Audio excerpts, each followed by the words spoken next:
దానికంటే ముందు మీరు నాకు 2006 నుంచి తెలుసు. 2006లో మీరు ఒక విజన్ పెట్టుకొని 20 ఇయర్స్లో ముఖ్యమంత్రి చైర్లో 18 ఇయర్స్లో కూర్చున్నారు. సో మీ విజన్ కంప్లీట్ అయింది. ఇప్పుడు తెలంగాణ విజన్ ఏంటి? కమింగ్ 10 ఇయర్స్లో తెలంగాణను ఎలా చూడాలనుకున్నారు ఒకటి. దానికంటే ముందు లైటర్ వేలో నేను ఒకటి అడగాలనుకున్నాను. 2006 నుంచి చూస్తున్నాను ఇప్పటి వరకు సేమ్ ఎనర్జీతో ఎలా ఉండగలుగుతున్నారు? ఎక్కడ రేవంత్ రెడ్డి కాస్త డల్ అయిపోయి అలాంటి విజువల్ ఎక్కడ కనపడదు ఎందుకు? ఎలా అంత ఎనర్జీ మెయింటైన్ చేస్తున్నారు?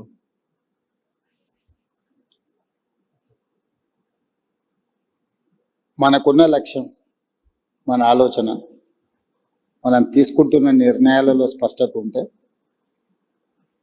ఆ పాజిటివ్ ఎనర్జీ అనేది మనకి ఆటోమేటిక్గా వస్తుంది. రెండవది,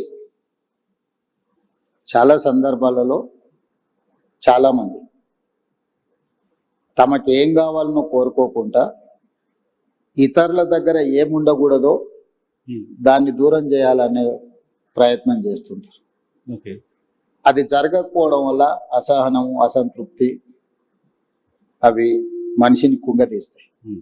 దాంతో తొందరగా వాళ్ళ శక్తిని కోల్పోవడమే కాకుండా మానసికంగా బలహీనులవుతారు. ఒక్కసారి మానసికంగా మనం బలహీనమైన తర్వాత మనం దాచుకోవాలనుకున్నా దాగదు.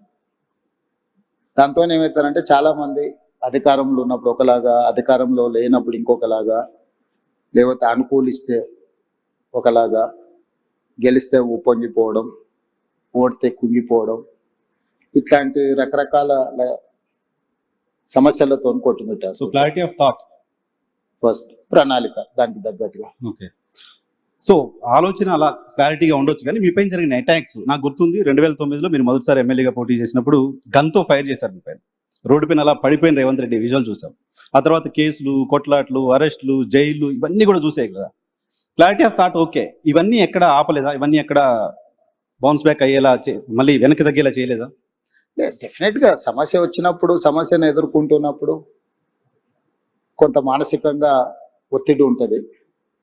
కాకపోతే అది అధిగమించడానికి కావలసిన ఆలోచన చేసుకోవడమే, మన లక్ష్యాన్ని గుర్తు చేసుకోవడమే. లేదా ఎదురుగా ఉండే వాళ్ళు కూడా కోరుకుంటున్నది అదే కదా, అంటే మనం తగ్గాలనో, మనం ఓడాలనో, లేకపోతే మనల్ని ఓడించాలనో.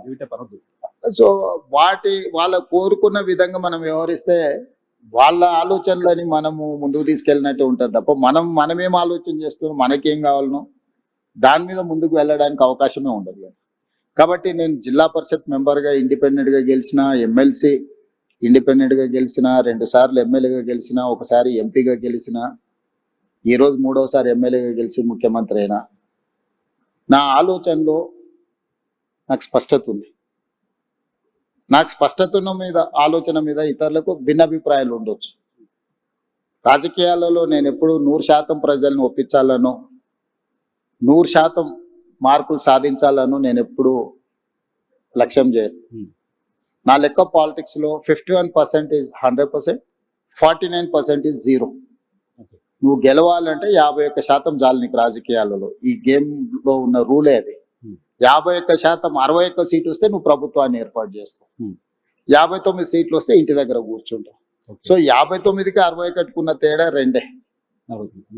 సో ఇక్కడ మనము 100% ప్రజల్ని మెప్పించాలను, లేదా 100% ప్రజలు మనం చెప్పినట్టే వినాలను మనం కోరుకుంటే మనకు తప్పకుండా డిస్సాటిస్ఫాక్షన్ అనేది మనల్ని చేస్తూనే ఉంటుంది. సో మనం 51% ప్రజలను ఒప్పించడానికి, 51% ప్రజలు మెచ్చే విధంగా పరిపాలన అందిస్తే some times that may be 60, that may be 70, 75, 60% first క్లాస్లో పాస్ అయినట్టు, 75% డిస్టింక్షన్ వచ్చినట్టు. ఎట్ ద మ్యాక్స్ నువ్వు పెట్టుకోవాల్సిన ఎఫర్ట్స్ కానీ, లక్ష్యం కానీ 60% నుంచి 75% మధ్యలో నీ నిర్ణయాలను ప్రజలు ఆమోదిస్తే that is the biggest victory. మనం ఒప్పుకోని వాళ్ళను ఏదో విధంగా వాళ్ళను అణచివేయాలను, లేకపోతే వాళ్ళని ఏదో రకంగా అడ్డు తొలగించుకోవాలని మనం అనుకుంటే మనం చేయాల్సిన పనులను వదిలేసి అలాంటి వాళ్ళకే మన సమయం అంతా పోతుంది. మన ఎనర్జీ అనేది, మన ఆలోచన అనేది మనకి ఏం కావాలనే లక్ష్యం కోసం ఉపయోగించినప్పుడు తప్పకుండా దాని ఫలితాలు వేరే రకంగా ఉంటాయి.